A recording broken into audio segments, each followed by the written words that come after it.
Hello, I'm Bruce Rice. I'm the Saskatchewan Poet Laureate, and this is the second year that the Saskatchewan Writers Guild has undertaken this little project called The Poet and the Poem. And what I'm doing is I'm speaking with Anne Campbell today. Anne has 5 books of poetry and just has a new selected collection out called The Fabric of the Day from Thistledown. And I've known Anne for quite a long time. One of the things I wanted to say about Anne is she's been, apart from being a poet, she's been very active in supporting writing and heritage in the city of Regina and Saskatchewan. She was actually, Anne, you were actually managing the very first public writer-in-residence program here at the library that was supported by the Canada Council when it first started, right? That's right, I was, yes. Yeah, and who was that first writer-in-residence here? The first writer-in-residence was John Newlove. Oh, and wow. then it was Andre Schroeder and the Maria Campbell, and on it went, yes. Wow, yes. wow. The Writers Guild and the library had a jury, and they chose someone. In those days, it was someone from out of town. Mm-hmm. And one of the areas that I had as working at the library was administering that program. Yeah. And the reason it was different was that prior to that, all the writers in residence had been based in universities, but this one made that program so that the public could come in and show their work. And actually, you mentioned Andrea Schroeder. He was the first poet I showed my work to. Oh, nice. Yeah. The other thing that we did, which I would hope they might want to do another time, is we had a reading series, a writer-in-residence reading series, and the new writers from usually all parts of Canada would let us know which writers they would like to bring in. So for those years, many years, we had so many writers with different interests because they were chosen by different writers in residence. And we did one that I especially liked called The Reader as part of the writing project. And we had people who came to talk about their writing, critics and poets and nonfiction writers, about their writing was made alive when it was read. And so that was how The Reader was part of the process. Yeah.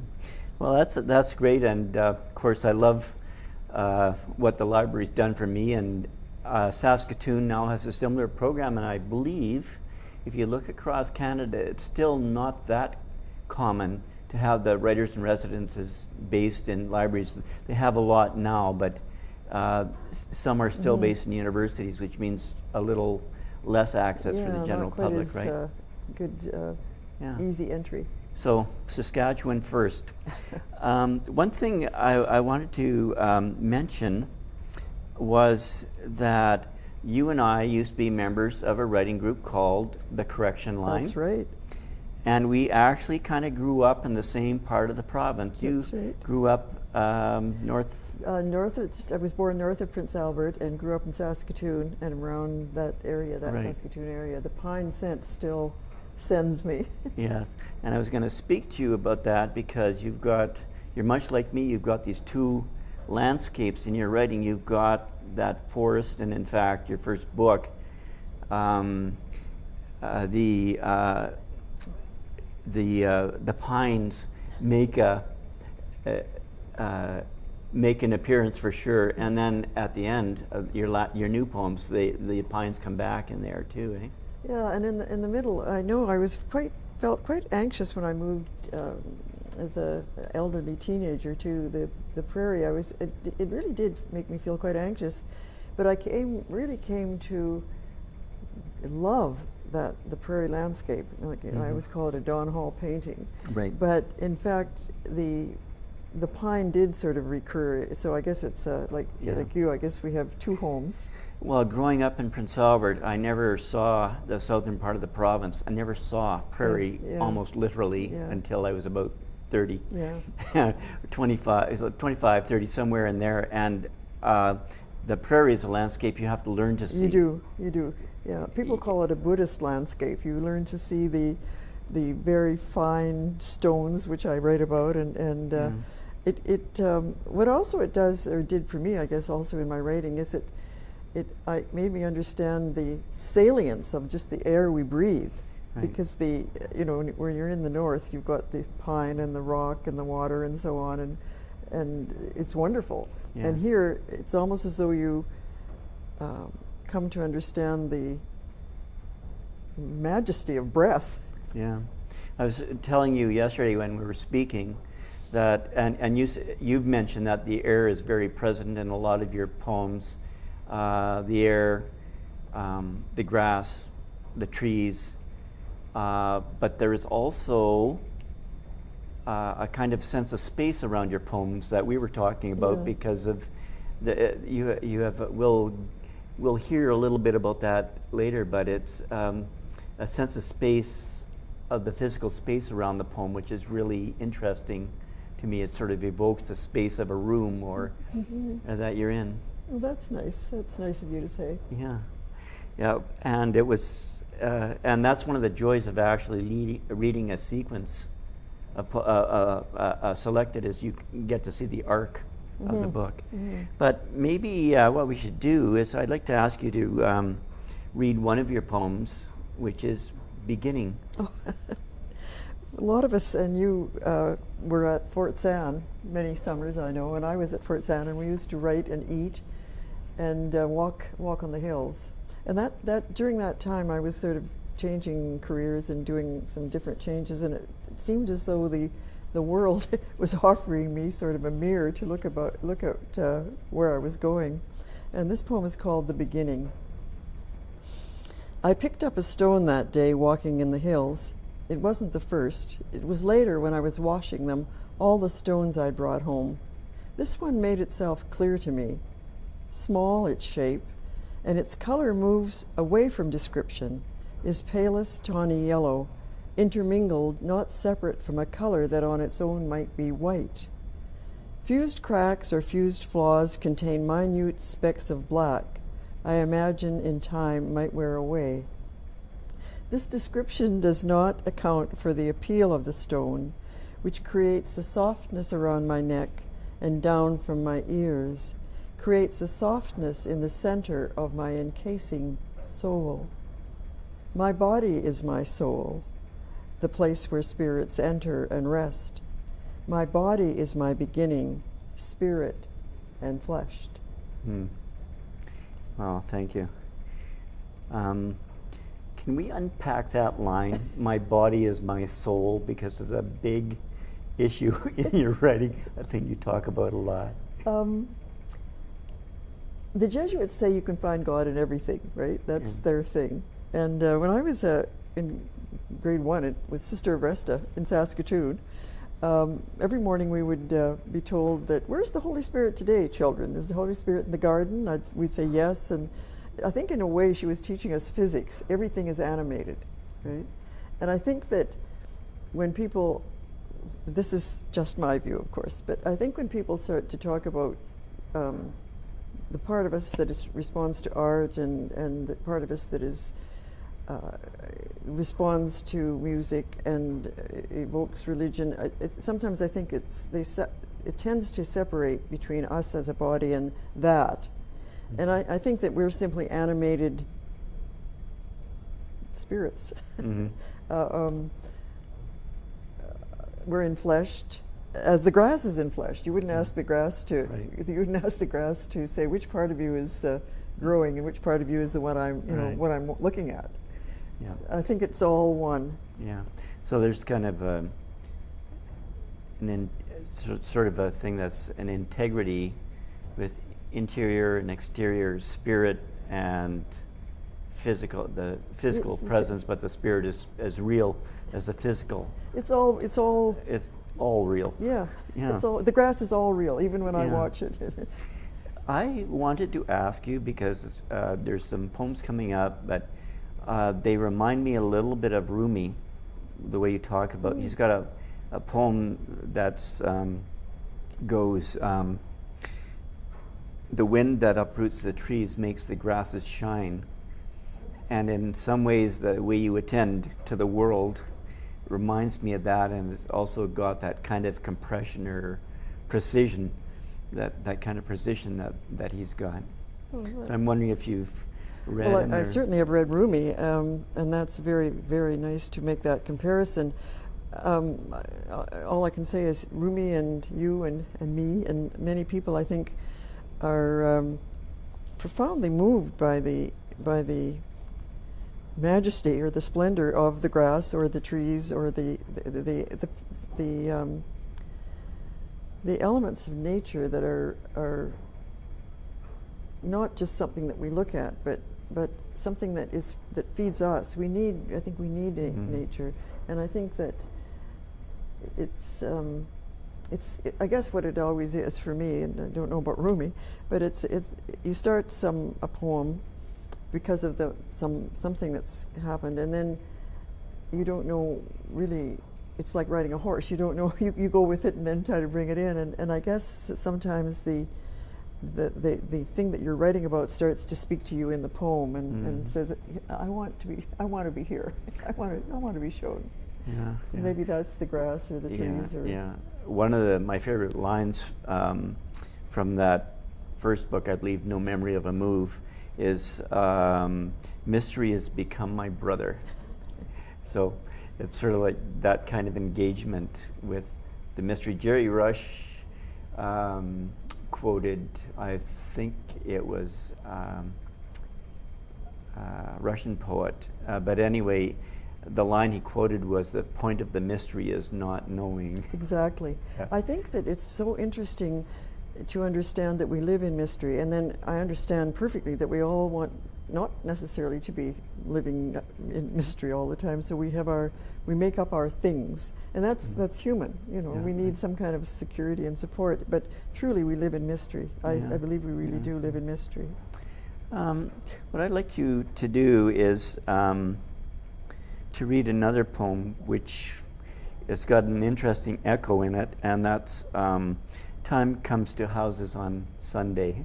Yes. Well, it was that poem was written about I think there's 6 books, and it was about three books ago that the poem, this poem that I'm going to read now was written, and yet it appeared again as the title. Yeah. Right. Of this book. Right. And I was going to say that the approach we're taking in these interviews that we're doing, the poet and the poem, is to ask the poet which poems are important or significant to their practice in a way, because very often critics or others who are doing reviews, they never pick the poem that you're most important to you. So we're trying to go for a little bit more depth into these particular poems. Well, I really like this poem because it's called Time Comes to Houses on Sundays, and it really talks about, I think, the salience of the mystery we live in, and that's our environment. Going out of my house to work, but wanting to stay home, wanting a respite, no, something more smooth, something silent, an interval, an interim, a lunation. Long enough for the moon to circle a month of Sundays and gold light to shine through blinds touching the hardwood floor. A month of Sundays, enough space for a pattern of habit to form, round the lake, walking back to the warm fragrance of dinner. In the fall, night comes early. A month of Sundays and time gentles down, urges, take it easy. She mutes the day, calls attention to herself. Time reminds beyond the world, she is there, the fabric of day. So time is a huge, it comes up many times in these different books. And I was just thinking the whole, the new and selected is Fabric of the Day has got this poem where time is so present. So can you talk a little bit more? I know you have some very specific thoughts or ways that you think you've given a lot of thought. Well, I have given a lot of thought to it because I think that time, to me, I guess time and the air we live in and mystery are all kind of the same thing. The time and the environment, the air we live in, and mystery, I guess, are where we live and also where we're nourished. where we're nourished. This is what I think. And I think so often, many of us, I think of myself at the library working like a dog, so to speak. So often we don't stop and aren't able to stop for many reasons enough to understand how much we are cared for by the very mystery and the very time we live in, if we are able to be there with that. And I think that, not to get into science, my last deceased partner was a scientist, and we talked about time. I mean, really, when we wear out, it's because it's because the Earth is turning and we're wearing, but no one's going anywhere. Right? So, I think it's a kind of a comforting concept for me. And as we're talking about this, there's also within a poem, when you're reading it, or especially when you're saying it out loud, within a poem there's time going on, and that piece of time, if you want to call, if time is in pieces, which it isn't, but in that, let's say, that part of time is its own sense of time, and different poems have different senses of time in them.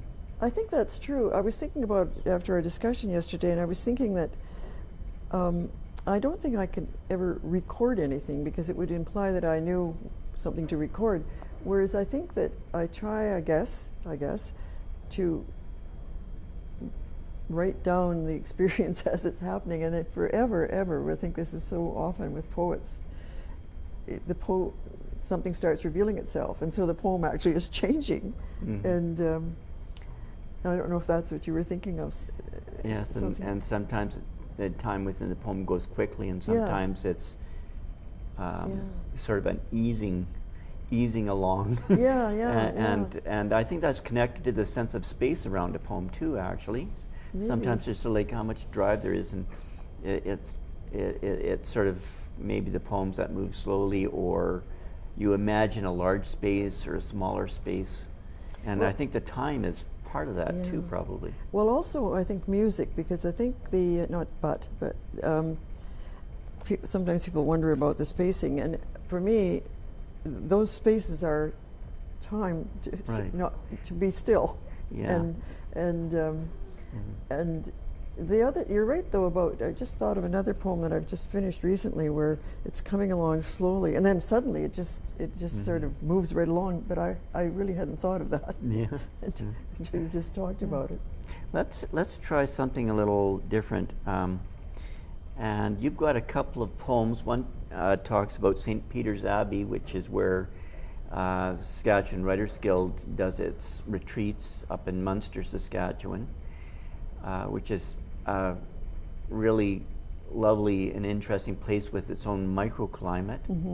And the other one is St. Michael's, which where Sage Hill Writing Experience used to be. I don't know if there's ever been a Writers Guild retreat. I think maybe once or twice there in Lumsden. And so let's see, I think it's St. Peter's is the Benedictines, and St. Michael's is the Franciscans. I don't know how those stack up, but they're companion poems that appear beside each other. And they were written years apart. So, trees take account of the air after St. Peter's. Walking early morning across the monastery yard, air-breathing breeze, ruffling dark poplar trees, already I've walked our country road, eaten eggs coddled for breakfast, found a monk who's found a tape recorder, my new song waiting to be sung. Light works as an anointing material, works its way into my body. The day barely begun, but alive I hear leaves almost name the feeling on my face. They are trying to say, listen, you are happy. This rustle I take to mean content. Trees do not let you down. Oh, their leaves bend, and daily they shake out their grief, but only the rarest tornado can fell one. Pruned well they withstand even this. Trees I think of as answers, love in solitary monastery air.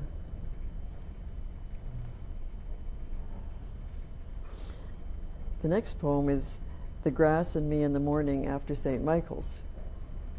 Walking again, I always start the words walking. Grass tall by the side of the road, tall by the side of the road that makes its way up the hill where Franciscans live, and writers retreat inside bodies, and roads lead everywhere. But back to the tall green grass beside me as I walk. Do the blades each, as I do, think to themselves, seeing me beside their prairie nest on a hill, does grass think? Does it not make sense to think we, the grass, speaking for itself, and me, the woman walking, are in love, breathing in and out of one another? This morning, a marriage with the prairie, grass at ease. Yeah, I love that. And that's what made me think about that Rumi quote, the trees on the one poem and the grass in this one.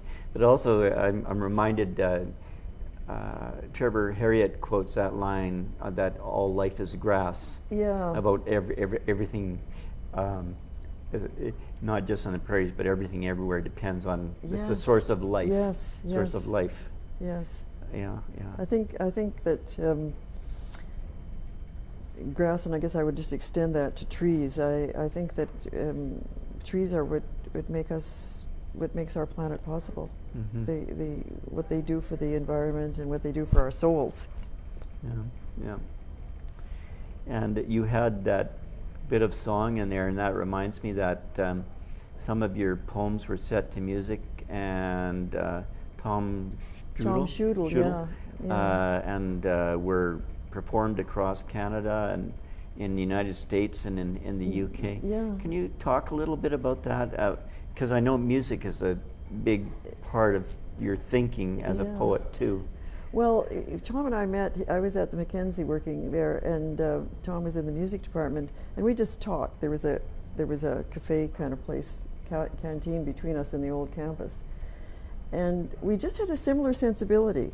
We talked about, both of us talked about my writing and his music in visual art terms, and so we worked together on quite a number of pieces, and he did a beautiful, beautiful job of setting the pieces to music. Very much, the music very much parallel to the shape of the poems, but he's a wonderful composer, and the work was played quite a lot. Maybe we'll have to get that going again sometime.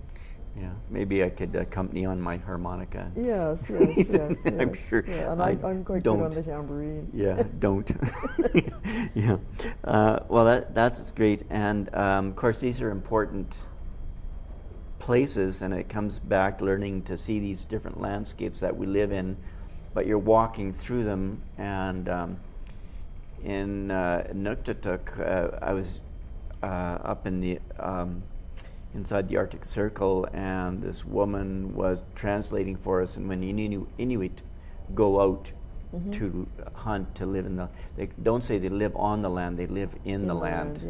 And it's that same kind of idea. It's everything being part of the same world, and us kind of inhabiting it as equals. But you also say that poetry, you're very conscious of poetry as a physiological process, not just as a mental. Oh, very, very much so. I think it's if poetry is working, I think it has a physiological effect. I think, on the writer and the reader. Yeah. And you're talking about art, and you're saying the other day that poetry is, you think in a way it is painting. Poetry is a kind of a painting. I'm very much attached to Mackenzie Art Gallery. It was my first job, and I never really left it in a sense. And so there was a review recently that spoke about that. Spoke about Anne Campbell being a visual artist who uses words. And I had never set out to do that or really thought that, but I thought maybe that's the way it works. I don't know. I mean, I think so many writers and poets and artists have equal affinity: music, literature, visual art, but maybe have a talent or a gift for one of them. But they're all really important. Yeah. Well, we cross boundaries all the time. Like the boundaries are imposed. They're not natural. Natural boundaries. Yeah. I really do have a sense of looking at artwork, of the same experience. I love looking at artwork, and I have the same experience as I have when I am moved by a poem. If the visual art is, it's very similar, if not the same. So. One of the things I wanted to ask about is, I'd like to come back to the arc of your collection. Could you talk a little bit about how you see that? Because we had a bit of a conversation about this, and I think it's very that books of poetry, by and large, they have an arc the same way that a novel would, but is very seldom attended to. You know, when you see reviews, I like this poem, I like this line, and it drives me nuts because, you know, a book, putting together a collection takes thinking about the whole piece, not just individual poems. Well, I think I was a bit older when the first book, No Memory of a Move, was published, and I think that's a very grounding book. I think because some of us were older, the poems just poured out, and those were days when you often were published and reviewed. And so I think that right there in that poem, mixed with the, I sent it recently to a friend, and I said, think of it as a family history. And that's it. So it's grounding, I think, in that sense. And then, but even there, there was far more nature than I realized until I went back to look at the books when we were doing the collection. And then I think what happened was there was a kind of a gathering or a couple of books where there was a lot about relationships and you know, and often those relationships were somehow made manifest through nature and so on. And then not the collection itself, but the last two books I really saw as I guess Tim Lilburn talks about it.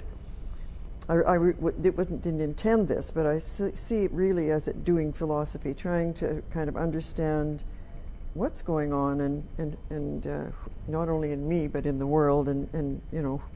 And actually, because it wasn't intended, it seemed random to me. But what I was finding in those books was that the poems were giving me, oh, okay. When I look back on it, I could see that I was really pushing and exploring. And then with the latest book, the collection, I think you commented, and I think it's true, there was a collection of the earlier 5 books and then a new poems. And I think the new poems are, I wouldn't say lighter, but they're just poems.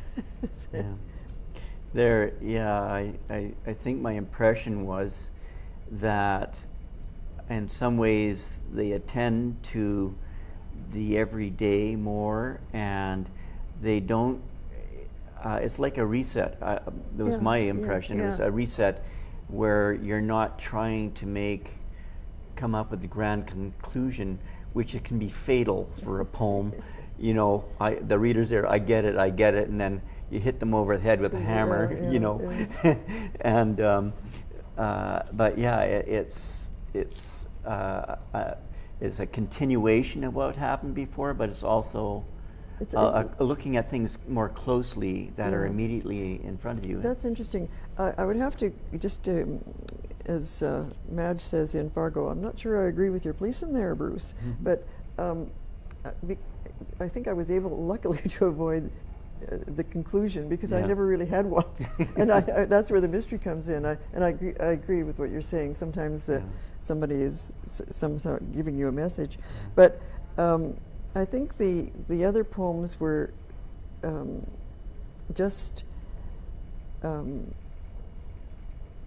they just sort of were small pieces of what was happening at the time, I guess. Yeah.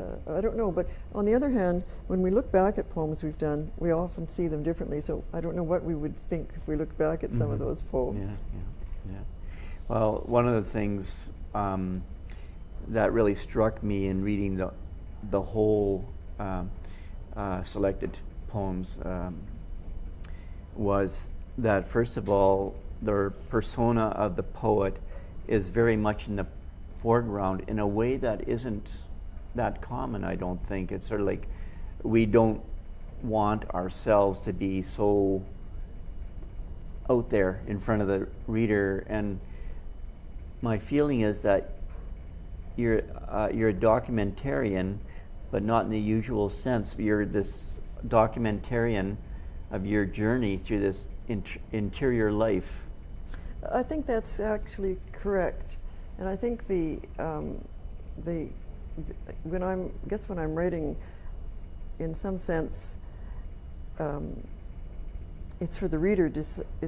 I always think that the poem has to work for the reader, not the writer, and so the documentary, I guess, it would be as though you found a new restaurant and you took a long time to find it and you were struggling to find it, and then you were thinking you did find it and you were keeping track of all that, and you think, oh, Bruce might be interested in that.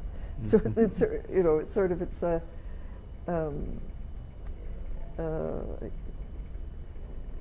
I think you're right about the documentarian, but I think that's the doing philosophy. I think that's not just. I think that's what many people do, not just me. Yeah, it is, and sometimes it feels like philosophy has sort of fallen out of favor in that somewhere we took away the right for poets to think big thoughts about the universe, and to say them directly, which you do make a lot of direct statements, and it's a tightrope because it's so easy to fall off, and the interest in the language suddenly goes away because, oh, I didn't come here to be lectured. Thank you very much. Yeah. Well, I think I've done quite a number of workshops with Nicole Nugent at the Mackenzie, and she was introducing this book, and she said, all of the workshops we've done, and I guess I would say the same about poets, have all started with a question that I didn't understand or know the answer to. And she said